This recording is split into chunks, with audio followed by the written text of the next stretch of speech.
Fala galera, bem-vindos a mais um vídeo aqui do canal Filho de Peixe, muito prazer, eu sou o André Siqueira e nesta terça-feira bora com uma espécie de resumão com as últimas informações do Santos. Nós vamos falar sobre o novo CT da base e do futebol feminino, falaremos também sobre o futuro novo CT do elenco masculino profissional, dessa possibilidade de termos uma Arena Santista na Praia Grande e trazer detalhes dos verdadeiros valores da venda de Soteldo ao Fluminense.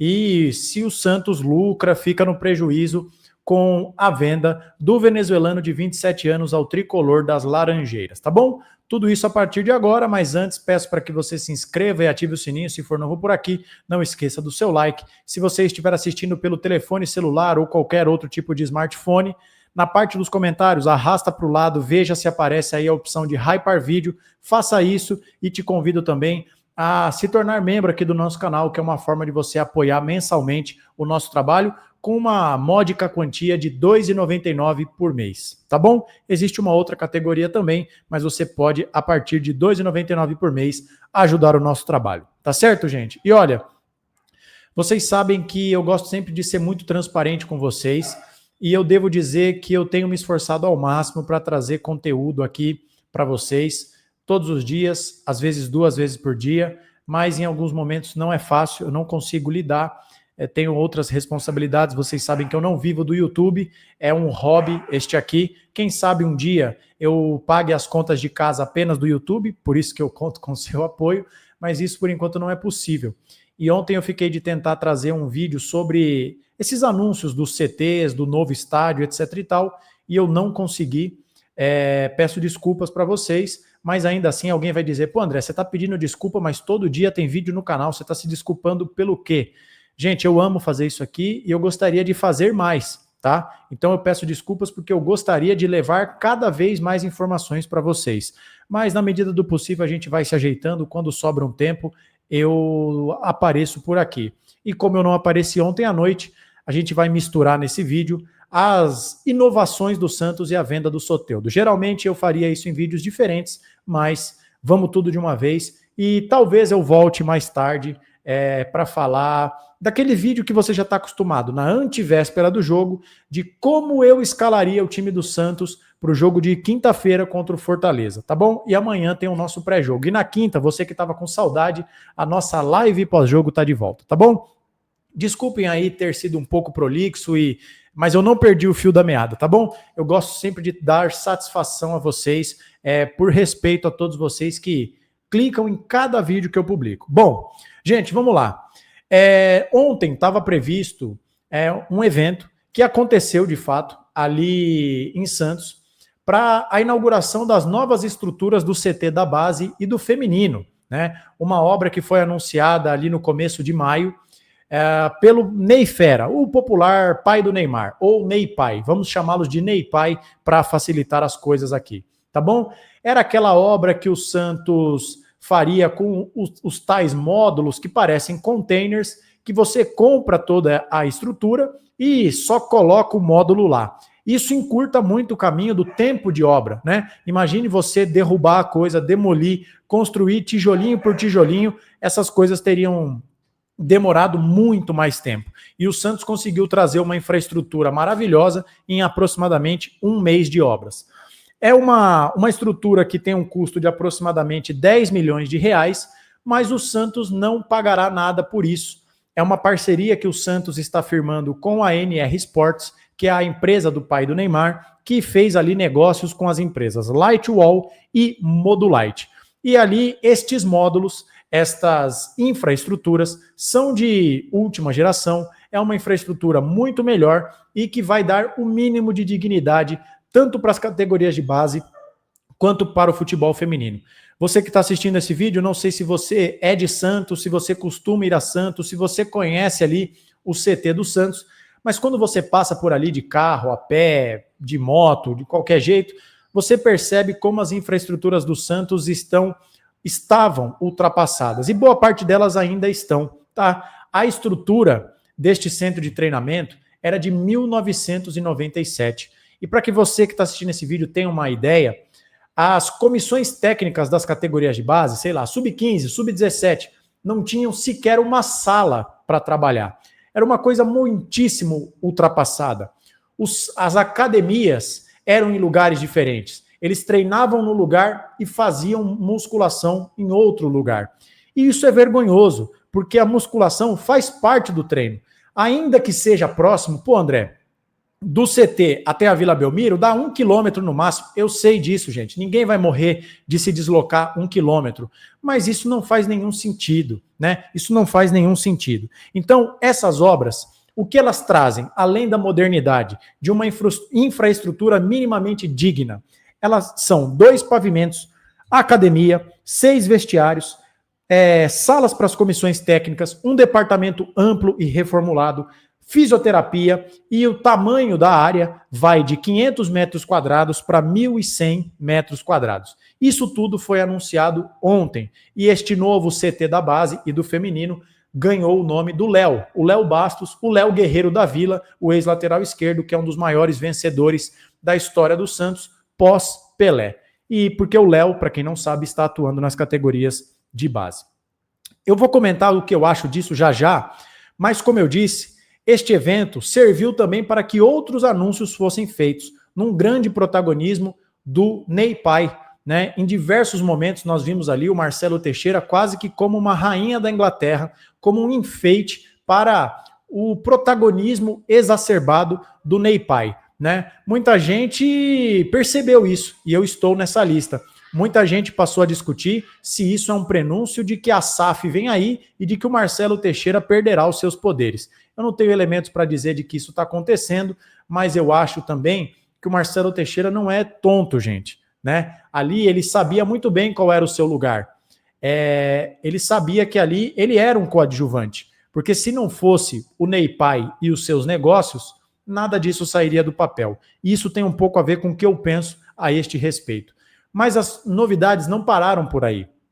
Começou a se falar de um novo centro de treinamento para o profissional na Praia Grande, que seria construído mais ou menos nesses mesmos moldes, um espaço gigantesco de aproximadamente, cadê aqui se eu anotei, 120 mil metros quadrados ali na PG, num terreno que pertence ao grupo Peralta, que seria ali adquirido pela NR Sports, a empresa do Ney Pai, e cedido ao Santos para que o Santos utilizasse. Seria um espaço gigantesco, uma área absolutamente grande, que teria 5 campos para treinar, 2 deles ficariam exclusivamente para o Santos, os outros 3 ali seriam explorados pelo Grupo Peralta, pela NR Sports, por outras empresas, e que o Santos teria, portanto, um centro de treinamento ali na Praia Grande. Mas, acredite se quiser, não para por aí. O nosso glorioso Ney Pai falou sobre a construção de uma arena na Praia Grande para, no mínimo, 25 mil pessoas, e que ele disse que este projeto poderia ser incrementado até chegar aos 35 mil lugares. E ali o Santos teria a contrapartida de, por exemplo, qual seria a contrapartida dessa arena? Porque o Santos também não gastaria nada, em tese, com isso. A contrapartida, no caso da arena, é pagar o aluguel. E aí a NR Sports faria toda a exploração da marca, venda de camarote, construir shopping, transformar a coisa numa arena multiuso, e o Santos pagaria um aluguel, tal qual paga quando vai jogar no Allianz, no Morumbi, etc. e tal. Eu só não entendi, honestamente, qual seria a contrapartida do Santos, como que o Ney Pai lucraria com o Santos treinando no CT, né? Porque tudo bem, a contrapartida por jogar na Arena da Praia Grande está claro. O Santos vai jogar lá, paga o aluguel. Mas e a contrapartida para usar o espaço como um centro de treinamento? Isso eu honestamente não entendi. Se você acompanhou a coletiva, se você leu as reportagens e teve uma interpretação, por favor me diga. Isso para mim não ficou claro. Mas então, em resumo, porque já estamos com quase 10 minutos de vídeo, estes 3 anúncios foram feitos ontem. A entrega, a inauguração do novo espaço da base e do feminino, e um anúncio de um CT que será concluída as obras até a Copa do Mundo do ano que vem, ou seja, em mais um ano a obra, um CT para o profissional na Praia Grande e uma possível nova arena na Praia Grande, certo? E aí eu vou dar minha opinião sobre isso. Gente, eu acho que isso é um golaço, tá? É claro que todos nós não somos ingênuos e nós sabemos que não há almoço grátis. Nós precisamos entender de que forma o Ney Pai vai lucrar com isso, né? Como eu disse, para mim não ficou claro como ele vai monetizar a cessão do espaço para que o Santos tenha ali na Praia Grande um centro de treinamento. Mas, gente, verdade seja dita, isso não aconteceria sem a presença do Ney Pai. Seja por falta de recurso do Santos, seja por falta de vontade política. Qual foi a última reforma estrutural que o Santos fez? Alguém se lembra? Eu me lembro ali da reforma do CT, da construção do CT, que o próprio Marcelo Teixeira fez lá atrás, né? Depois da venda do Giovani, o Messias, etc e tal, ali no final da década de 90. Teve uma ou outra coisa ali no começo dos anos 2000. E de lá para cá, gente, nada. Você frequenta as dependências do Santos? Você já viu como as coisas estão precarizadas, tudo quebrada, rachadura? O Santos, gente, precisou do Ney Pai para pintar a Vila Belmiro, para botar um ar-condicionado no vestiário do time principal. Isso é uma vergonha, né? O centro de treinamento do Mirassol, que é de ultíssima geração, custou 5 milhões. O Santos não teve a capacidade de fazer isso, precisou, me desculpe dizer isso, eu sei que a figura do Ney Pai é bastante controversa e que a gente precisa ficar de olhos bem abertos para saber como que ele vai fazer dinheiro com isso, porque ele é um empresário, o empresário visa lucro. Mas o Santos não conseguiu fazer um centro de treinamento. Precisou do Ney Pai vir aqui fazer caridade para que o Santos pudesse ter uma academia para os meninos da base treinarem no CT sem ter que se deslocar, ainda que seja só por 1 quilômetro. Então, o Neymar representa alguns problemas do Santos. O valor muito alto que é pago para ele pelo pouco retorno dentro de campo, por exemplo, entre outras coisas. Mas essa modernização do Santos o problema não é o Neymar. Aliás, se não fosse ele o seu pai, isso não sairia do papel. Nós continuaríamos vendo uma estrutura arcaica, caindo aos pedaços, esfacelada, ultrapassada, né? Em que o Santos, que era referência nas categorias de base, hoje é uma vergonha. Hoje é uma vergonha. As sereias da Vila foram rebaixadas para o Campeonato Brasileiro, porque os caras sucatearam tudo. Então, neste aspecto, ainda que nós precisemos observar com lupa tudo que será feito, eu acho que é importante. Agora, eu só não consigo concordar com a arena na Praia Grande. Não consigo concordar. Se é para fazer uma arena fora ali da Vila Belmiro, deveríamos discutir em São Paulo, no ABC, na capital, em qualquer outro lugar. Na Praia Grande, para mim, não faz sentido. Não faz sentido. É só para dizer que saiu de Santos? Não faz sentido. Ainda que seja para 25 mil, 35 mil lugares. Eu quero que o Santos tenha uma arena, isso precisa acontecer para ontem, mas na Praia Grande eu não entendi, honestamente. Ah, André, mas era lá onde o Grupo Peralta tinha o terreno. Tudo bem, ok, eu entendo, compreendo. Mas ainda assim, para mim não faz sentido. Quero saber se você concorda, tá bom? Mas esses são os anúncios e eu quero saber a sua opinião a este respeito. E para fechar o vídeo, peço desculpas pelo prolongamento deste conteúdo, queria falar sobre o Soteldo. Gente, porque tem um ditado que diz que toda vez que o malandro e o otário se encontram, dá negócio. E ultimamente o Santos tem sempre sido o otário das negociações. Mas finalmente eu acho que o Santos foi o malandro. E eu acho que isso passa pela chegada do Alexandre Matos, que como nós sabemos e como nós já dissemos aqui no nosso canal, é um cara que tem o know-how, ele sabe fazer negócio. Eu queria dizer para você que o Santos contratou o Soteldo em junho de 2023, pagou para ter 50% do jogador junto ao Tigres do México, 4 milhões de dólares, que à época representavam 19,7 milhões de reais. Vamos arredondar, 20 milhões de reais. Junho de 2023. O Soteldo vem para o Santos cai, o Santos passa o Soteldo para o Grêmio, empresta o Soteldo joga lá por 1 ano, o Santos pediu cerca de 30 milhões de reais para o Grêmio comprar o Soteldo em definitivo, o Grêmio não topou, então perceba, o Santos comprou por 20, ao final de 2024 tentou vender por 30 e não conseguiu. Desta vez, o Fluminense está comprando o Soteldo não jogará mais com a camisa do Santos e os valores são os seguintes. O Fluminense está comprando 50% do Soteldo por 5,5 milhões de dólares, que dá, na cotação atual, 30 milhões de reais. André, 30 milhões de reais vem direto para o Santos? Não. O Santos pegou metade desse valor e os outros 15 milhões vai para o Tigres do México. Você vai perguntar, André, mas o Tigres não tinha 50% do Soteldo? Tinha, do Verbo não tem mais. Agora, os 50% que eram do Tigres estão divididos em 25 para o time mexicano e 25 para o Santos. Então o Santos pega 15 milhões vão para o Tigres.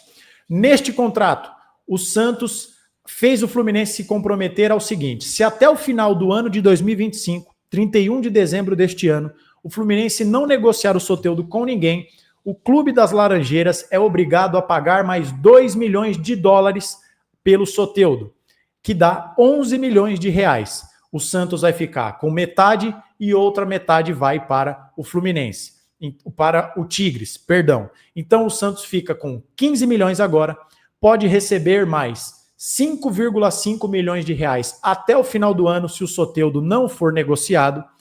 E o Santos fez o Fluminense assumir uma dívida de 2,8 milhões de reais que o Santos tinha com o Soteldo, por gestões anteriores, e que o Soteldo não tinha recebido quase 3 milhões de reais. Então o Santos, que em 2023 pagou 19,7 milhões de reais, neste momento recebeu 15, até o final do ano pode receber mais 5,5, nós já estamos em 20,5 milhões, e deixará de sair dos cofres do Santos mais 2,8 milhões de reais, arredondando 3.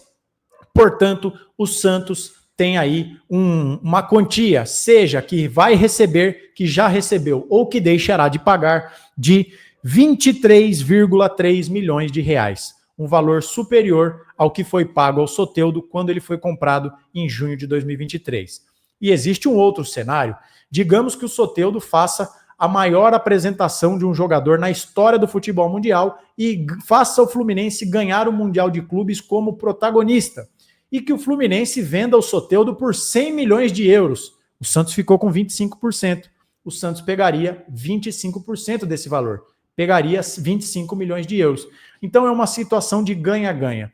Se o Soteldo se valorizar e o Fluminense vendê-lo até o final do ano, 25% desse valor vem para o Santos. Se o Soteldo for um fracasso e o Fluminense não vendê-lo, ainda assim o Santos receberá metade dos 2 milhões de dólares que o Santos colocou no contrato. Finalmente, o Santos não foi o otário da negociação. Fomos malandros. E eu acho que isso passa pelo Alexandre Matos. Tá bom? Boa venda do Soteldo, é o que eu tenho a dizer. E eu quero saber se você concorda. No mais, desculpa pela extensão desse vídeo. Peço para que você deixe o seu like, comente, compartilhe com os amigos, hype o vídeo e se inscreva se for novo por aqui. Rumo aos 15 mil inscritos, porque no canal Filho de Peixe, o torcedor santista tem vez e voz. A gente se vê a qualquer momento, mas por enquanto é só. Um abraço e tchau.